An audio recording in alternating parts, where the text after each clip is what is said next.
Hello, and welcome to A Girl, a Guy, and a Buffy podcast. I'm one of your hosts. I'm Charles Swint. And I'm your other host, Kate Balzer. We're two friends who have been watching Buffy since the beginning. We are not a rewatch podcast. We explore the big bad themes of the show, and this podcast is full of spoilery goodness. So if you have not watched the entire series and don't want to be spoiled, press pause now. Kate.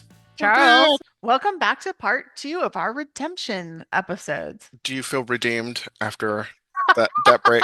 I do. Not to be crude, but my bladder certainly. Sorry. I mean, come on. There's always got to be a bathroom break in between.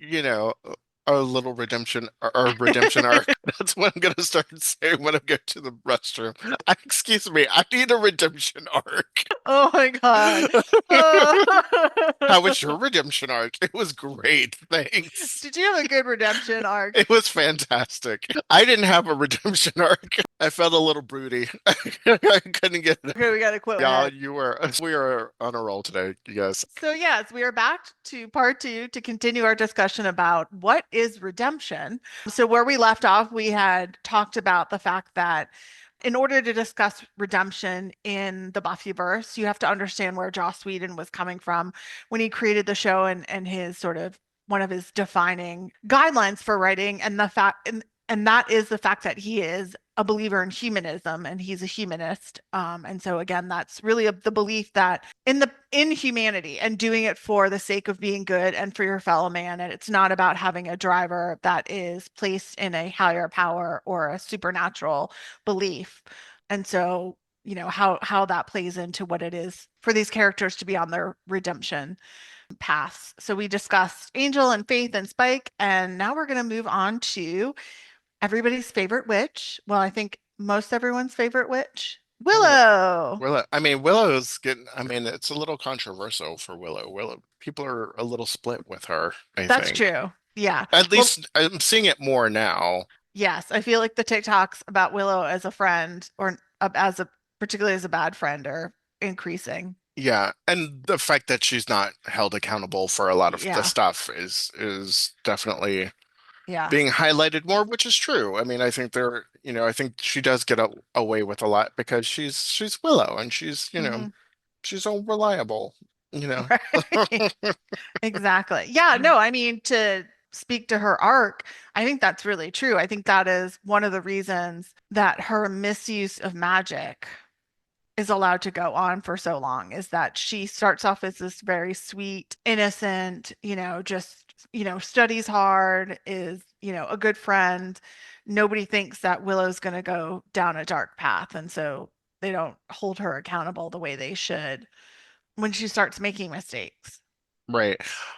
Even though they really should, because she's constantly doing things that it's like, Willow, what are you doing? Willow, what's happening? Willow, what's going on? Like there are so many signs that she is going down a dark path. There are so many things that she does. There are times where she will acquiesce. There are times where she's like, oh, well, I'm not doing anything too dangerous. She tries to downplay it a lot, but you know, as we see, her magic grows. She continues to like increase in power and tries more difficult spells and more complicated things that like harness a little bit darker parts of herself, and they often go wrong, and everyone is like, Willow, what are you doing? And I think it may even be a point of not even people telling her or not telling her, it's that she's not listening. Yeah, that's a really, really good point. I would agree. I think Willow is a classic example of what we were talking about in the previous episode of, the villain not seeing themselves as a villain, because it's that slow process. Her motivation always in her mind is she's helping. And she doesn't see that her helping crosses into controlling, and that it stops really being about helping and it starts becoming about what she wants to do. And that's where they don't hold her accountable. And it is kind of a double-edged sword with her, because I think they go to her because they need her to do these spells. They need her to do these things. But the issue is, in order for her to do the bigger spells that they need for her to do, she has to practice and do all the other stuff that she's working on. Right. And, I think Tara helped sort of like tether that a little bit and became her anchor. And, and we see that in that first spell that they do together. But it's well, not that's not the first spell they do together, but like in that spell when they're trying to figure out who Buffy is and the body Buffy body swap. switch. Yeah, she becomes her anchor there, but she's always like when they meet, we see the power. We see the power grow between them exponentially, and I think part of it is that Willow is she's studying this all she's doing her own independent study of witchcraft, and nobody is guiding her through this, and Giles just kind of it's like, well, be careful, be careful. Everyone's like, well, be careful when you're doing this. But what does that mean? Like, what are the cautionary tales that she should be hearing? And even in season 5, when Joyce dies and Dawn is looking for answers, Willow gives her the book. She like magics the book out so that Dawn can find it to cast that spell. And it's like, you're really irresponsible in that moment. Like that is a grieving teenager who you were giving, and whether you're thinking, well, maybe it's just going to provide her answers about the afterlife or whatever, because that's what you gleaned from that book. But what you're doing is you're putting a weapon in her hands. Yeah, and I had forgotten until rewatching some of the season 3 episodes. She really was more cautious and she was doing more learning at that time, but you're right, it was only self-taught. But as we get into season 4 and season 5 is where her sense of arrogance and her sense of power really starts to develop. Hmm. And that's where I think the major shift starts to happen versus, being in high school. I think she was more cautious. Certainly when I rewatch Doppelgangland, and the spell that she and Anya do to get Anya's pendant back and it goes wrong and she kind of sees a highlight of what happens in that wish world and freaks out and tells Anya like this is too much. This is dangerous. Like you shouldn't be doing this. She definitely loses that, in during season 4 and definitely by the time we get to season 5 and obviously Yeah. certainly in season 6. Yeah, because I mean, I guess once you've done the spell to re-ensoul Angel, Yeah, which is a huge spell, right. and And it's a that curse and and it's dark it's magic. right, and it works, and you're like, okay. And then you do season 3, you don't have to do a really big spell or anything like that. Season 4, and then you do the adjoining spell, which is again, it's light magic, but it's huge magic that has a pretty heavy consequence. And then you defeat a god, and you are able to hurt a god and manipulate a god's like temporal, like space, time, whatever, and also like physically hurt them. You're gonna get an ego. And then you Hmm. resurrect, and then the resurrection spell is just, Right, it's like, well, if I can hurt a god, what else can I do? right. So moving into her redemption, what do you think of her redemption path? Or sorry, that's a weird way to say it. Her redemption storyline.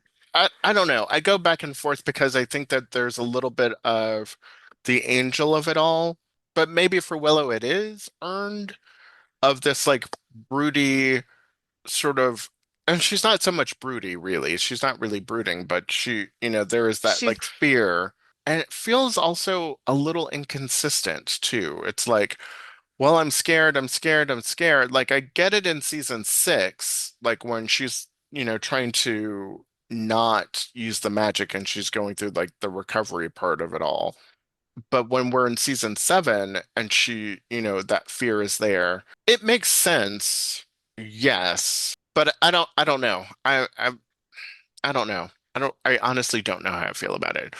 Because I don't think I think she's starting, I think, again, I think she is starting on a path of redemption, but I think that path starts after Chosen happens. Because I don't think uh, that she truly forgives herself until she casts the spell to make all the Slayers. I think that spell being such a light magic spell and her becoming sort of a goddess in that moment, I think that for her is a moment of acceptance of her power, forgiveness of her past, and now I can go on and do something else. yeah, I would agree. I mean, I until she was so driven by fear and understandably so because she has such a level of darkness and power in her, the combo. And, she saw what she could do with it. It wasn't even just about, I mean, it would have been bad enough for her just killing Warren and the way she did it, but the fact that she had the power to literally end the world. Yeah. I think that's probably, well, probably both those things terrified her. And then, you had the first evil. So she was afraid of, what that might mean if she tapped into her power. And yeah, for her, part of her redemption is overcoming that fear because as Giles said, which again, there's another discussion to be had about the fact that like in season 6, they treat it as an addiction. And then the beginning of season 7, Giles is like, no, it's a part of you. Hmm. Which I actually agree with. I think we've said that we talked about this in our magic episode. I don't think the addiction metaphor was the right metaphor. I think we actually had said I almost saw an eating disorder as a Right. better metaphor. But I agree with actually what Giles said. It's a part of her, and so she's going to have to learn to always deal with it. It's not something she can walk away from. Right. And so it was season 7 was about finding that for her and gaining her confidence without being arrogant and Hmm. remembering the things that she learned from the Coven about centering herself and probably checking in with people. And actually, Giles was really good for that for her in that season. I think he was that anchor for her and that reminder. Because, like, when you get to the spell that Buffy wants her to do with the scythe and activate all the Slayers, he's like, "We'll check with the Coven. We'll make Yeah. sure the spell is right and the pieces are in place." And the other part of it is that she taps into that good magic, into the white magic, which she's really never done. Even though not every spell she was doing was dark magic, I don't think she ever really truly tapped into that white magic. I think she was doing it for such a noble purpose. Again, not that the work that she did to help Buffy fight and, win apocalypses wasn't obviously a good thing. It just was in a different way. Again, because she was like, it was like world changing, but obviously to me, the fact that she tapped into white magic was a sign that it was a good thing, unlike trying to, obviously end the world. And so, yes, I agree. That's sort of when she really reaches that moment of like acceptance and redemption and can kind of move forward from there. Still working, to make up for what she did, but not dwelling in the past the way she had been for that year. So I agree there's similarities to Angel there, but she's able to get past that, unlike Angel. Yeah. And I mean, and even when she in Orpheus, when she's on Angel, I mean, I think it's really interesting that conversation that she has with Wesley about, how are things going? And they're like doing the check-in, and he's like, well, I've gone to a dark place. And she was like, well, I've played a guy and Yeah. almost ended the world. And he was like, oh, well, I've put a woman in a closet. So she's like, no, that's dark. You've been to a dark place. Yeah. Um, One of the other things about that episode when she was on there, I had forgotten about until rewatching it, was she was lighter.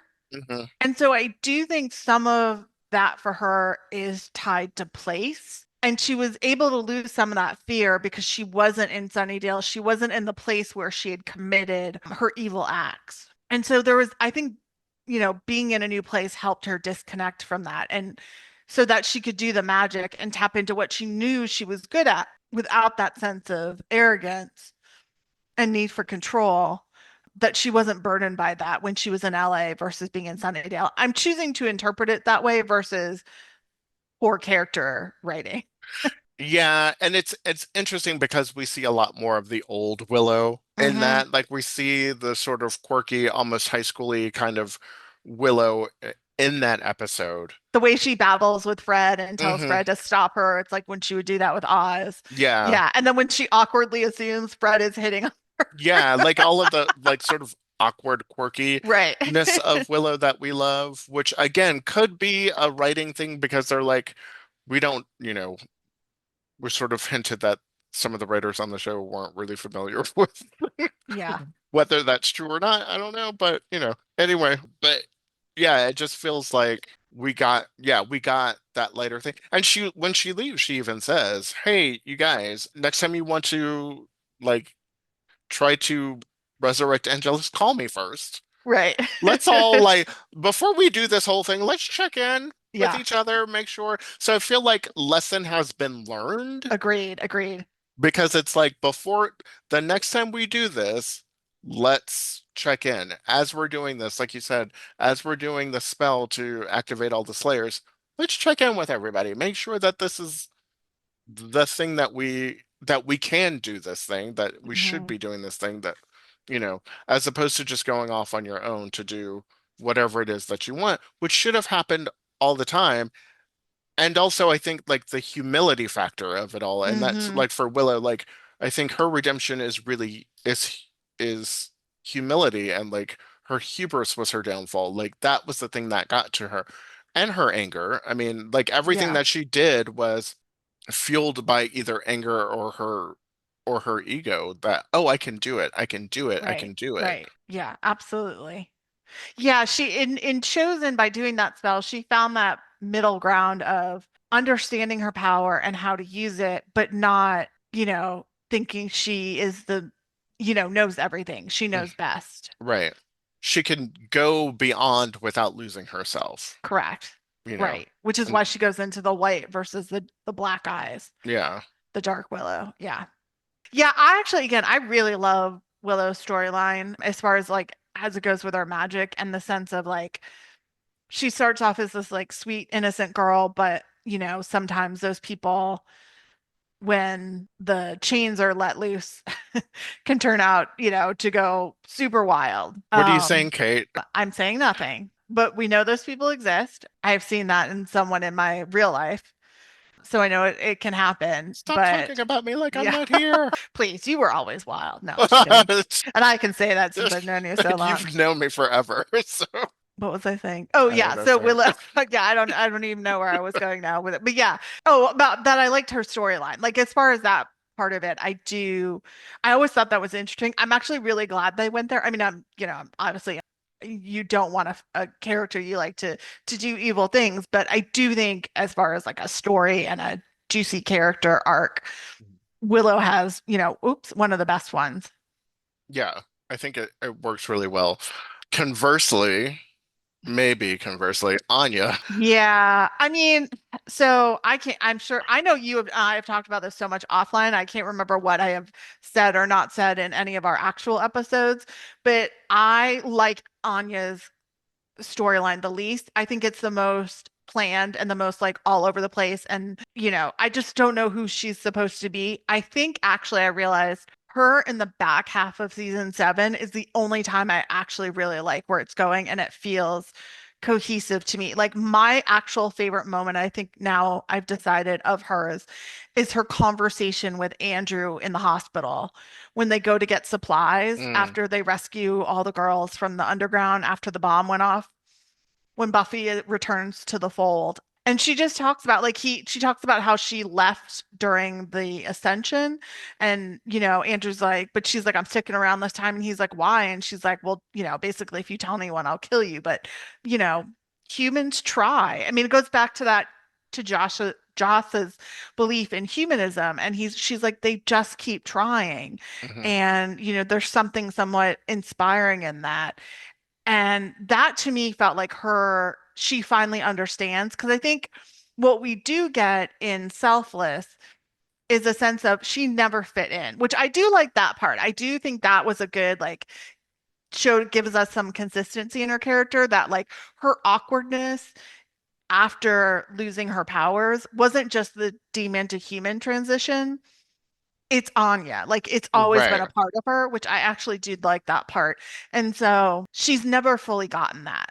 And she's a little like, I also feel like we get in that background information that she's a little like Spike, in that her whole life has been about who she's gone from. Hmm. So it was about her relationship with Olaf, right? Olaf. Yeah, okay. I Hmm. was like making sure I had that right. I wasn't just thinking of the snowman character From from Frozen. Frozen. And then the rest of her whole life is basically a as a demon is still about Olaf because it's all about the vengeance and what he did to her. And so she's still living that for 1100 years.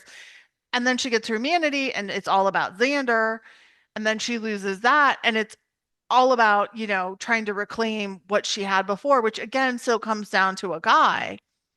So I feel like in that back half of season 7, even though she and Xander hook up, it's not necessarily about Xander.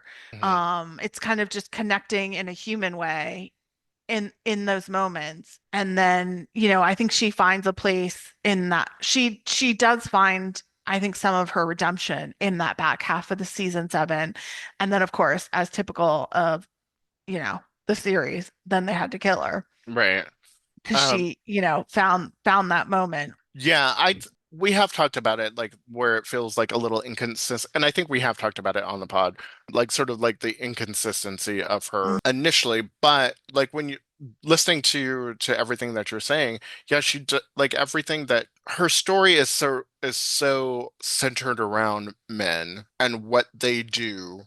And her response to them, and even D'Hoffryn, I even add like D'Hoffryn into Oh, that yeah. mix of like Good needing a point. man to be like, as a human, she didn't stand out, but had sort of some independence and had some independent thought, but was controlled by a man, as was the time. And then De Hoffryn steps in and, Hmm. offers her autonomy to like change all of that and do all of that. And then losing her powers, Xander, who again doesn't give her any autonomy. I honestly like one of my favorite moments for Anya, other than her speech about in the body, which I do love, and it makes me cry every time.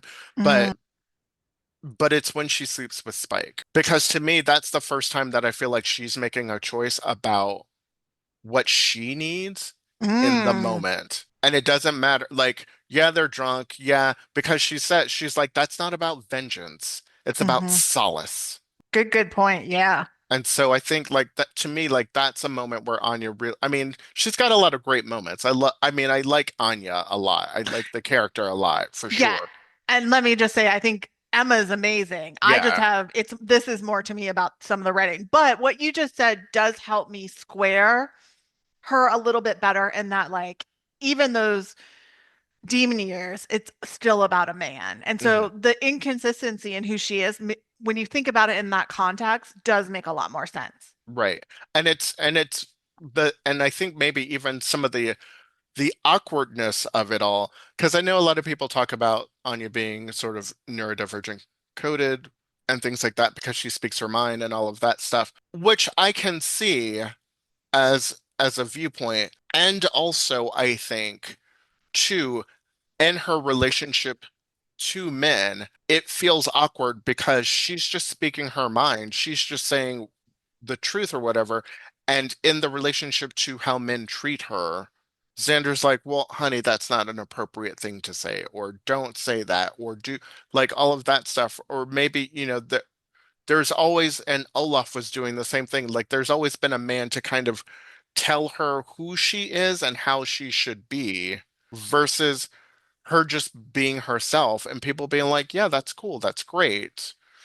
So I think both things can be true at the same time. Maybe there's some like, I think people who are neurodivergent sort of see themselves in her like forthrightness and like just speaking Hmm. her mind and being a little awkward and things like that. But I also think that some of that awkwardness is because of her relationship to the men in her life who keep trying to define who she is, and who she is does not fit that definition. And so it makes it feel so there's always this push-pull with her that it doesn't feel right or it feels awkward because people are saying you are this. De Hoffman says you are not odd, you are Anyanka.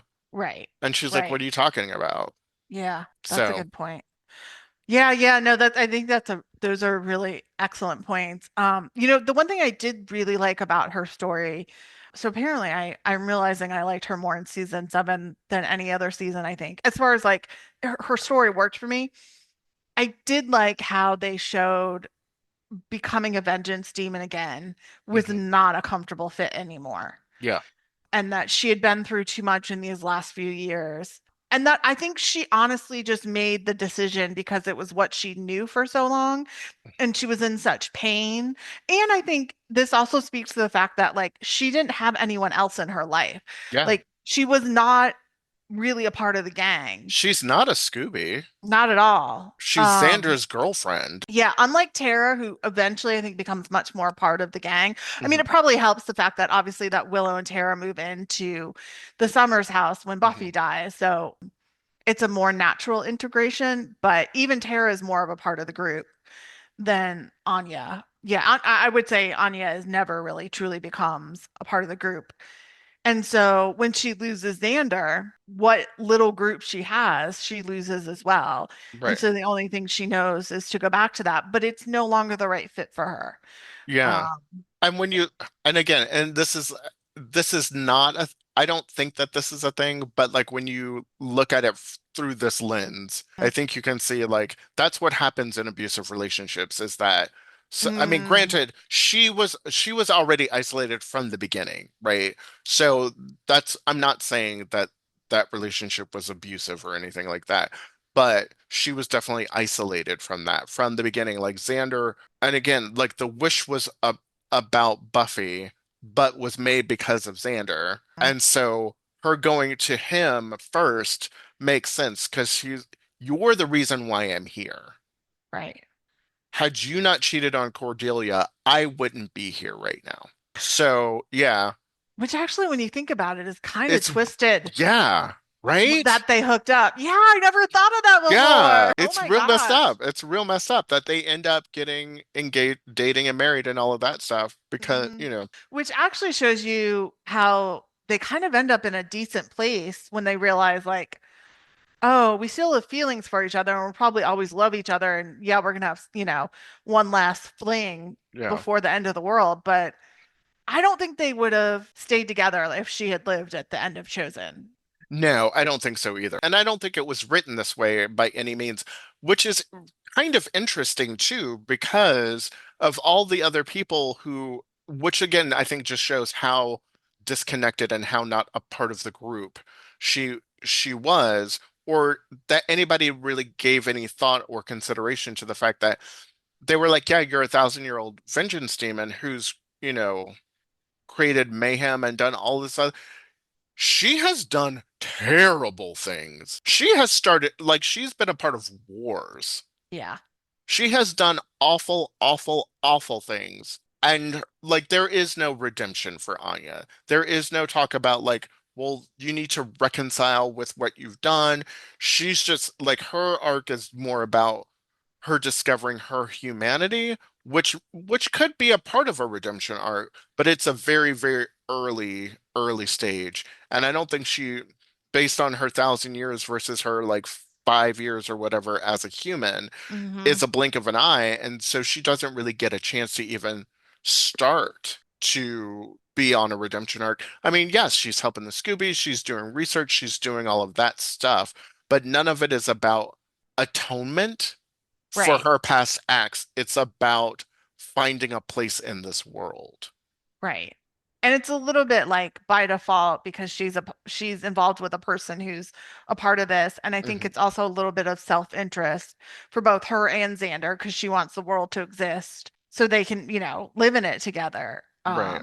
Yeah, I mean, when even her speech to Xander at the end of Selfless, walking away from the fraternity house, she's much more about like, I need to figure out who I am. It's Hmm. not, you're right, it's not about redemption.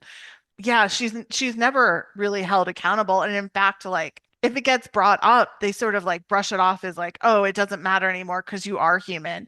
And it's such a hypocrisy in the gang with how they treat Anya versus Spike Hmm. in that regard, because Anya's body count Is and way evil acts higher. is way, way, way, way, way higher.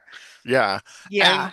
And in fact, too, as a person who is a demon who apparently doesn't have a soul and then is turned human and is ensouled, she actually never goes through the burden of the soul. In fact, Mhm. she romanticizes her vengeance demon days. She sits there and she's like, that was so wonderful. I remember when I did that. And like there, but there's not a lick of remorse. There's not a lick of like anything Yeah. around it. And it's all played for comedy.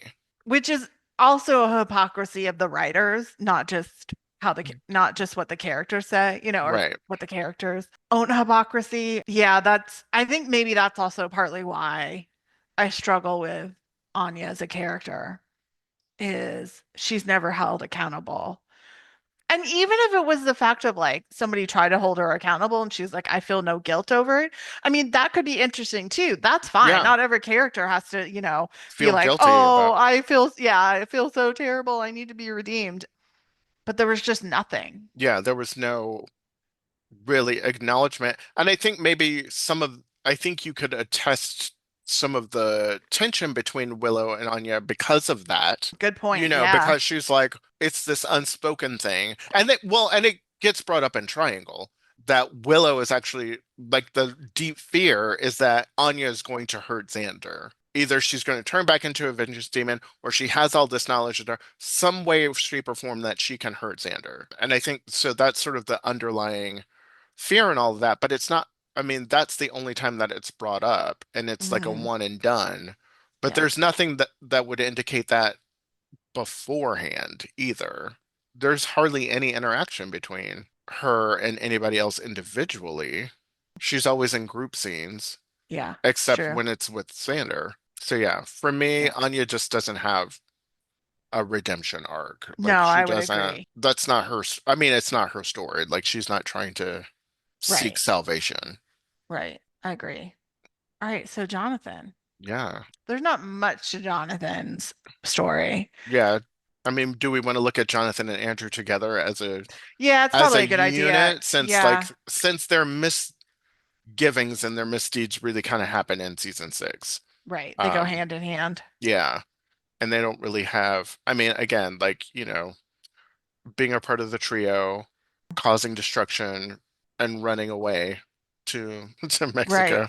Right. I mean, I think for both of them, and I think we said this before, but for them, it was like they're little boys playing. And when that switch flips for them is when they start to either earn their redemption, is when they no longer see this as a game or that they're playing, but there are real stakes. There were real consequences, and they did terrible things. Yeah. I mean, Jonathan definitely at least I think recognizes that when Warren has the orbs and he tells Buffy how to defeat Warren and all of that, that's sort of the first like chink in the armor or whatever where Right. but I don't think Jonathan has an opportunity to redeem himself because he's killed before. Right. But he's starting to and he wants to. Yes, And I agreed. think that's the important part is that he wants to be better. He knows he's done wrong. He wants to do better, Right. and then is killed before he gets a chance to do so. So, Yeah. and then I think Andrew definitely, well, I would say Andrew is on a path of redemption for sure. Yeah, during the series, I agree. In season 7, it begins in storyteller because Hmm. again, up to that point, he's disassociating. He keeps telling these like epic stories about himself and, oh, I'm on a journey to redemption. And, he hides behind the camera and Buffy really makes him face it in storyteller, particularly obviously starting with killing his best friend or one of his best friends. Jonathan, and that's a turning point for him. And he's, slowly starts to make his way down that path, but he has so much maturing that needs to be done that for him, they go hand in hand. Like he's not going to find redemption or understand his redemption until he matures more. And I do think, again, to reference the comics because they do exist and he has more of a story in the comics. He gets to those places I think more Yeah, in that medium. And yeah, again, partly just because we ran out of time, like the series ends, right. and there wasn't more time on the series, and there shouldn't have been. Like it's not the main thing that they should have focused on for the series, and particularly for season 7 being the last season. Yeah. And yeah, I think, yeah, but he is definitely on his way to Mm. choose something better. And quite frankly, I mean, and he's the one who probably has the least to atone for out of everybody. I mean, he did some bad things. He was involved with the trio and all of Right. that stuff, but he didn't. I mean, he killed Jonathan Right. for sure. And even that was, granted, it was still his choice to do so. He only did it because he was goaded into it by the first. Like that's, Right. I don't think that Andrew's not a killer. He's not a Yeah. murderer. And it's one of those things whereas Faith was like, when Buffy was like, you killed a man, and she was like, yeah, but I don't care. Like, Andrew had to like come up with like coping skills to deal with the fact that he killed his best friend. Like Hmm. he kept changing the story, he kept doing like he was trying to, like you said, like disassociate from the actual act because that's not who he is. Hmm. And so I think there like that redemption when it I think redemption on him looks differently Hmm. because you have to mature, and I think Buffy makes him do it. Like you have to face the fact like yes, you have to own the fact that you killed him, and then everything else is up to you. And once you recognize that you've done the bad deed, then you get to decide on who you want to be based on that. And who he chooses to be is a good person. Yeah. I think that's a good point. So now that we've discussed all the major redemption story arcs, here's a question. And we kind of got into this, but we didn't really like fully answer the question. Does seeking redemption take away from the redemption? Oh, right. So it's kind of, if you've watched the episode, if you've ever watched the TV series Friends, Phoebe kind of brings this up like, is the point of doing charity, doing good work that makes you feel good, invalidate the act of doing good? It's sort of the same thing. The other part of this question is having any sort of reward at the end, does that also invalidate redemption? So obviously, like the big point would be like the Shanshu prophecy for Angel, but Well, yeah, and like you and to again to hearken to another show, if you've ever watched The Good Place, there is that very same yeah, incident is that once they figure out that they're in the bad place and she's trying to do all these good deeds, she's only doing them so that she can earn enough points to get into the good place. right, So does she deserve the credit for doing the good work if her motivation is corrupt? right. And is that corrupt? And is it corrupt? Is it, and I think that comes into, that becomes a morality and ethical question. Like, Mm, is doing good deeds in order to, what is it called? It's a moral deserts. Yeah, moral desert is a philosophical idea that people deserve to receive rewards for good deeds and punishments for bad deeds proportional to the moral quality of their action. okay. Yeah, I mean, I think to me, there's no one right answer. It's contextual. I don't think seeking redemption for the sake of redemption or with some potential reward, particularly if it's like far down the line, like getting being thinking you'll get to a place after death of peace, whether you consider that heaven or not, or whatever your version of the afterlife is.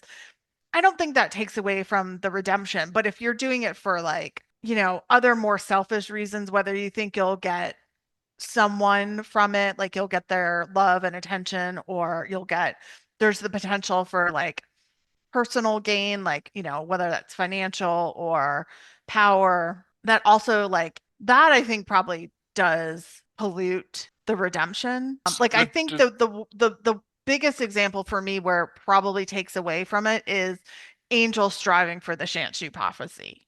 Right. But otherwise, yeah, I think seeking redemption for the sake of redemption, isn't necessarily like taking away from that act.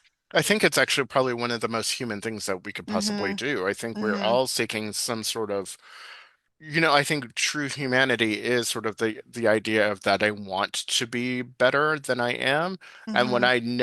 I know that I have fallen off my moral compass, when I know that I have missed the mark, all I want to do is make up for that. Yeah. And in the back of my mind, am I always thinking, man, I really screwed that. Yes, absolutely. Like it's always there and it's always like, sort of haunting me, but you can't let it guide you and it can't let it be the thing that is making all your decisions for you. Because Right. after a certain point, you have to say, I messed up. And then it's about a course correction.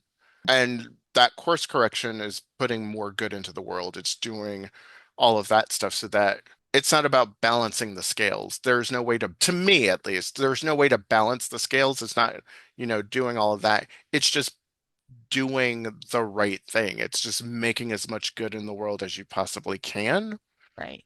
and then we see what happens because, there's so many things that you can't control. So there is no way to like at least I don't think a way to cosmically balance the scales.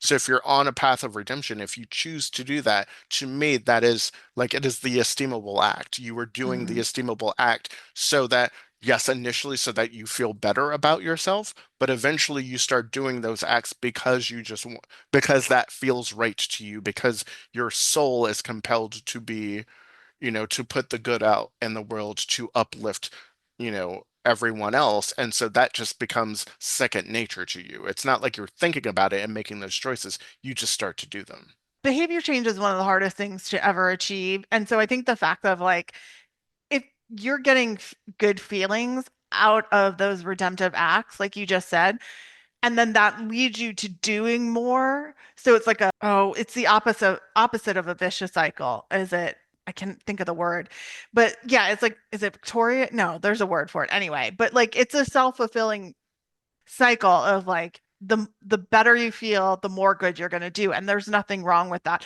especially if the initial impetus comes from like a good place of really trying to like make up for past mistakes. A virtuous cycle? Oh, it is virtuous cycle. Okay. Yeah. Yeah, that's what I was trying to think of. Yeah. So yeah, Yeah. I think that's only a good thing. Because, and then, like you said, it kind of becomes innate. It just becomes like a habit in a good way, Yeah. and that's how you get behavior change. And also, hopefully it helps prevent you from falling back on any sort of habits or behavior that led to the bad behavior.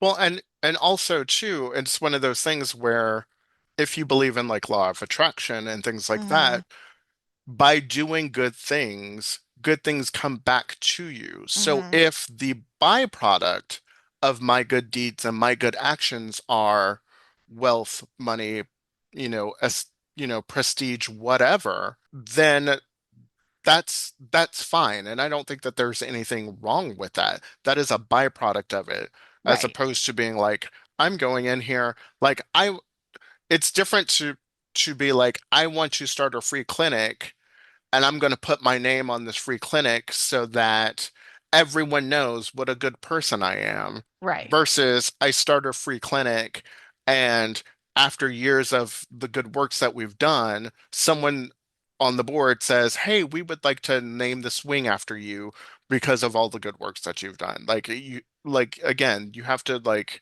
let the good like put the good out and let the good come to you, Right. but don't go out with It's the context and the motivation. the Yeah. motivation behind that Right. has to be Right. It's not there to get the rewards, but if you get rewarded along the way, there's nothing wrong with that. right.